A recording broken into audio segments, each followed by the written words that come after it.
ഹരേ കൃഷ്ണ. ഇനി നമുക്ക് 8ാമത്തെ ശ്ലോകം നോക്കാം. അലൗകികോയം മഹിമാ മുനീശ്വരാ സപ്താഹജന്യോദ്യ വിലോകിതോ മയാ മൂഢാശഠായേ പശുപക്ഷിണോത്ര സർവേപി നിഷ്പാപതമാ ഭവന്തി.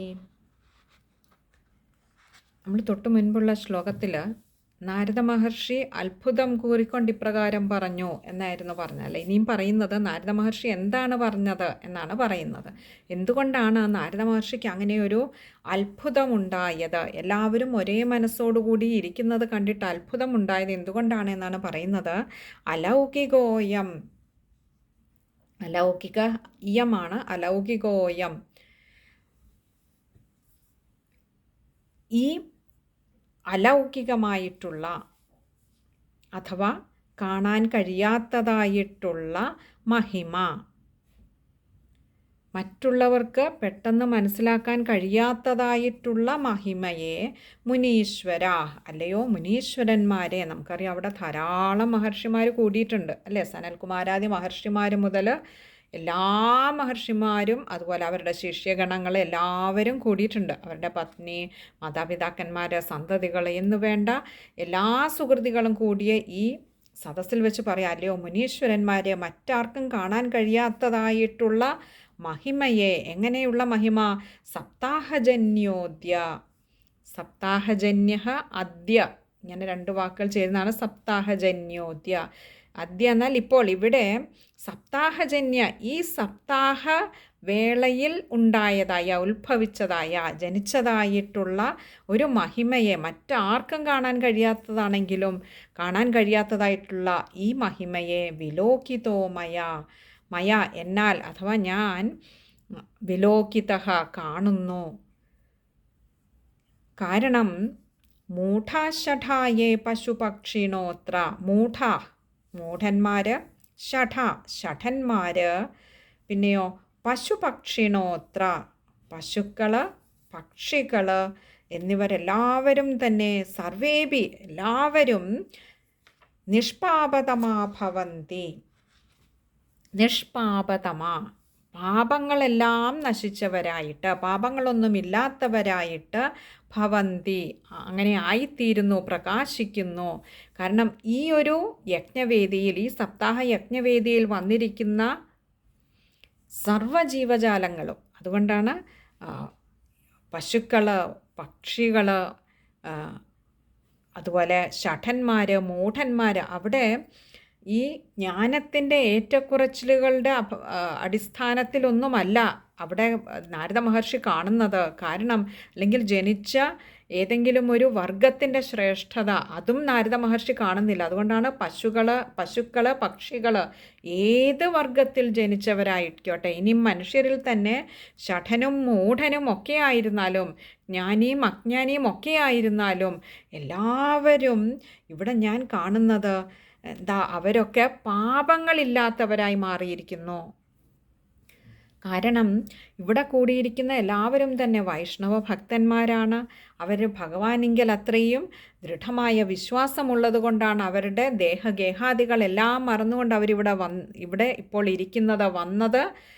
ഒരു പക്ഷെ നമ്മൾ കണ്ടിരുന്നു, ശൗനക മഹർഷിയൊക്കെ പലരെയും വിളിക്കുന്നതും ഒക്കെ നമ്മൾ കണ്ടിരുന്നു. ഒരു പക്ഷെ മറ്റുള്ളവരുടെ പ്രേരണ കൊണ്ടെന്നോണമാണെങ്കിൽ പോലും ഈ ഒരു വേദിയിൽ എത്തിക്കഴിഞ്ഞപ്പോൾ, ഈ ഒരു വേദിയുടെ പ്രഭാവം കൊണ്ട് അവർ ദേഹഗേഹാദികളെല്ലാം മറന്നിരിക്കുന്നു.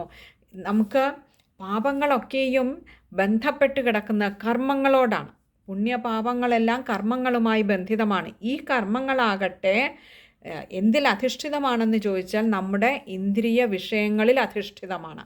ദേഹവും ഗേഹവും അത് സംബന്ധമായിട്ടുള്ള മറ്റെല്ലാ വിഷയങ്ങളും ഈ ഇന്ദ്രിയങ്ങളിൽ, ഇന്ദ്രിയ ഗോചരങ്ങളാണ്, ഇന്ദ്രിയ വിഷയങ്ങളാണ്. അതുകൊണ്ട് തന്നെ എപ്പോൾ ഈ ദേഹഗേഹാദികൾ ആയിട്ടുള്ള വികാര വിചാരങ്ങളെല്ലാം ഉപേക്ഷിക്കുന്നുവോ ആ സമയത്ത് കർമ്മവുമായി ബന്ധപ്പെട്ട എല്ലാ പുണ്യപാപങ്ങളും ഇല്ലാതെയാവും. പാപങ്ങൾ മാത്രമല്ല, പുണ്യങ്ങളും ഇല്ലാതെയാവും. കാരണം ഇവിടെ പുണ്യങ്ങൾക്കും പാപങ്ങൾക്കും അതീതമായിട്ടുള്ള ഒരു വേദിയാണ് ഇപ്പോൾ ഈ സപ്താഹ യജ്ഞവേദി എന്ന് പറയുന്നത്.